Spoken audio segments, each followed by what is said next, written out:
kayo maingay. Merong hindi mapakali dito. No?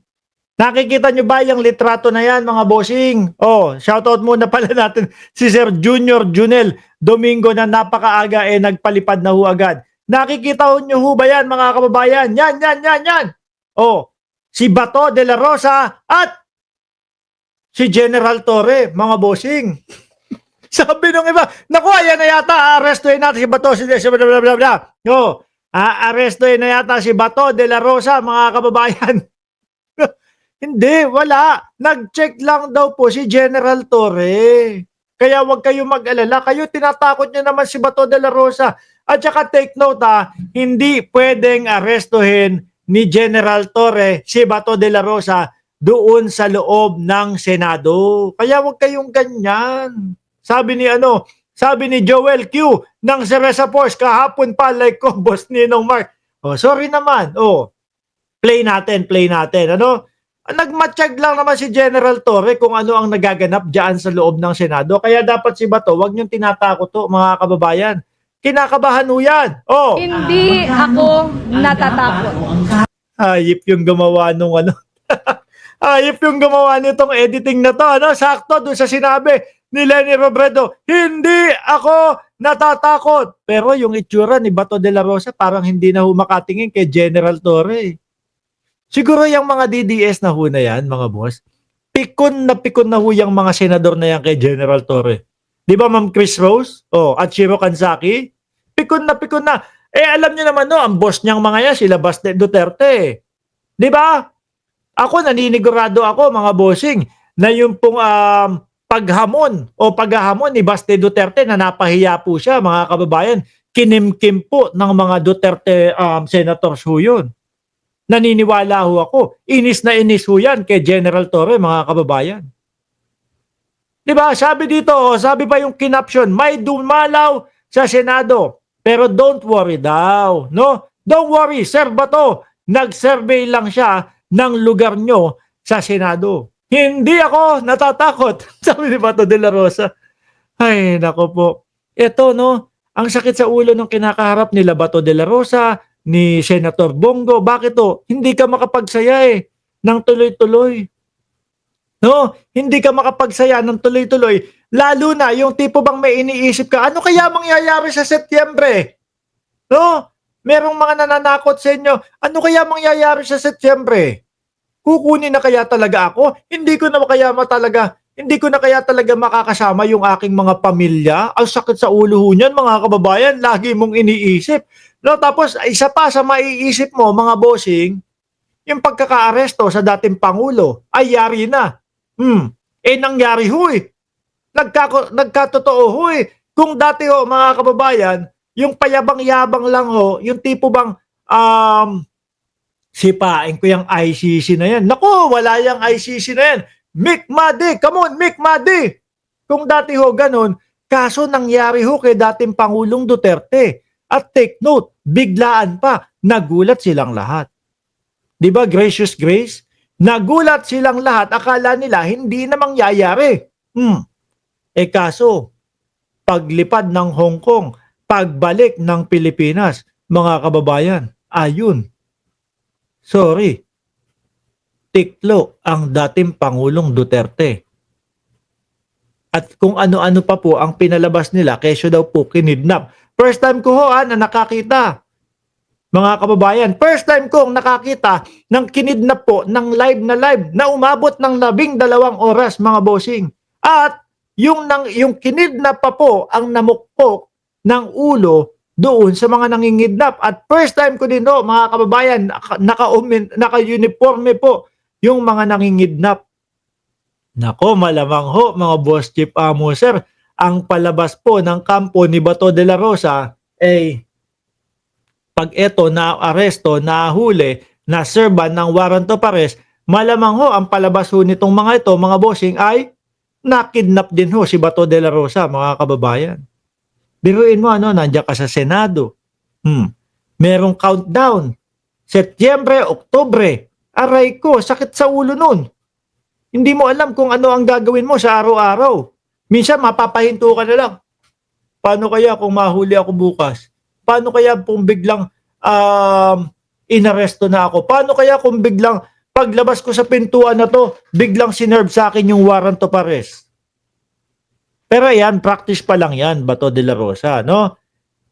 Practice pa lang yan. Yung magkaharap kayo ni General Torre. Oh, ayan, si Bungo din. Hindi ako natatakot. Kung ang kayang i-approve ang Congreso para sa Cool na cool lang si General Torre ho, mga kababayan. Tipo bang sinasabi, mapapasa kamay ko din kayo, no?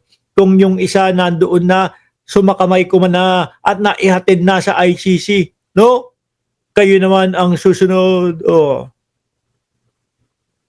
Ako naniniwala, mga bossing, Setyembre o Oktubre, may lalabas na warrant of arrest nga talaga dito kay Bato. Kasi ang pinagkuhanan ko noon mga kababayan, mismong si Bato de la Rosa. Yung kanyang mga sinasabi na mayroong ICC sa loob ng bansa at pinipilit, pinupwersa daw. Yan po yung naratibo ni Bato de la Rosa. Yung mga kapulisan na tumestigo laban daw ho sa kanya. Hindi naman ho magsasalita ng ganyan yan eh. Pero ang tingin ko, yung mga kapulisan ang lumapit sa ICC dahil kinakabahan ho sila na mangyari yung nangyari kay dating Pangulong Duterte, mangyari sa kanila. Eh kung ang sabihin sa kanila ng ICC, huwag kayong mag-alala. Ano? Huwag kayong mag-alala kasi pwede naman kayong maging dito eh. Pwede naman kayong maging kakampi namin eh. Sa pamamagitan ng paglalatag ng mga nalalaman ninyo. Oh, kay Bato de la Rosa, yung mga nalalaman nyo, kay Bungo, yung mga nalalaman nyo, kay dating Pangulong Duterte, with matching, yung mga interview ni Bungo, na ang sinasabi ay merong reward system na nagaganap. 500,000 pagbuhay, 1 million pagpatay, at 2 million kapag kanan laban. Yun pa lang ho, mga kababayan, mahihirapan na po sila doon. Ano po? Eh Mark, bakit ba masama naman yun? Eh nagbigay lang sila ng reward. Kasi mga kababayan, imbis na, yung kagaya ng ibang mga pulis, imbis na gagawin doon sa tamang proseso, ihahatid po doon sa mismong kulungan, ang gagawin nila, yayariin. Kasi 2 milyon ang makukuha. Ang nakikita ko naman dyan, mga bossing, kung bakit may reward at mas malaki yung reward nung nang laban, kumbaga para hindi na makapagsalita. No, para hindi na makapagsalita yung yung nahuli nilang suspect. Baka kasi kapag ka nagsalita mga kababayan, ang maibulalas ng bibig naku, ang mastermind ay yan, sino? I-komento ninyo kung sino yung masasabi nung suspect. Baka maituro sila. Kaya mas malaki yung presyo noong nanlaban. Di ba? Yung pulis naman, problemado sa pera. Kapag ito dinala natin sa prosinto, 500,000 lang ang makukuha natin. Pag ito sinabi natin, napatay kasi nanlaban, mas malaki ang makukuha natin. Kaya ganun, puro nanlaban puro nanlaban yung mga suspect. Sa pamumuno ni Pangulong Bongbong Marcos, bilyon-bilyon mga kababayan yung mga nahuhuli, no? Na ipinagbabawal na gamot. 10 bilyon nga na pinalaga ng Vice Presidente. Kasi mukhang hindi masaya ang ating Vice Presidente dahil mga kababayan, photo ops hindi daw trabaho ng ating presidente yung magpa-picture doon sa mga nahuhuli. Doon sa 10 bilyon na nahuli, di ba? Slow Rock Medley Cristobal at Ma'am Princess Paris. Sabi ni Ma'am Chris Rose, alumpihit na siguro ang puwet ni Bato. Nung araw na yan. Malamang siguro tingin-tingin yan Kaliwat kanan di ba? Bakit mga Duterte magsalita mas grabe, vice ganda, ingat lagi and God bless. I take note mga kababayan. Yung po dyan, yung dyan sa linagay natin, na title, hindi po si Marcoleta yung nagbabanta. Meron po akong nakitang video, kaya lang po nalagpasan ng aking mata, mga bossing. At hindi ko na-send agad doon sa Team MR natin para ma-download yung video. May mga taga Davao, sinasabi, hindi ka welcome dito. Kapag ka pumunta ka dito, tegi ka. Oh.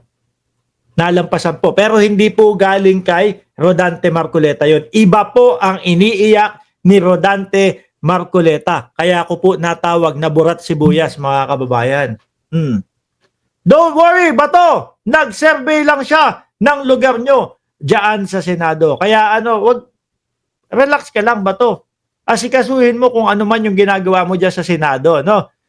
Papahinga lang siguro si General Torre dyan.